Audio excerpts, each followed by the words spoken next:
जाहिरात and online shopping unboxing video. तो चलो शुरू करें अनबॉक्सिंग। में कुछ हनुमान जी का टेम्पल है, पेंडल बोलते हैं उसे हिंदी में। चलो खोल के देखते हैं।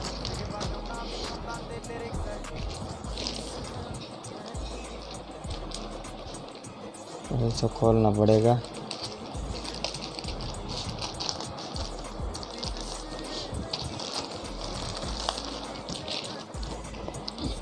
इसमें कुछ लिखा हुआ है लेकिन ऐसा हम पढ़ते नहीं। ये बिल है, बिल आप देख सकते हो बिल। जिसकी प्राइस मुझे भी नहीं पता, ज़रा देख लो। 399 रुपये का है हनुमान जी का टेम्पल।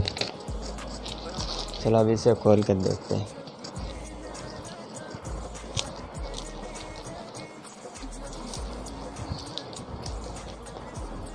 इसमें क्या है, जैसे चीज़ निकलती है और किस तरह निकलती है मेरे को देना पड़ेगा।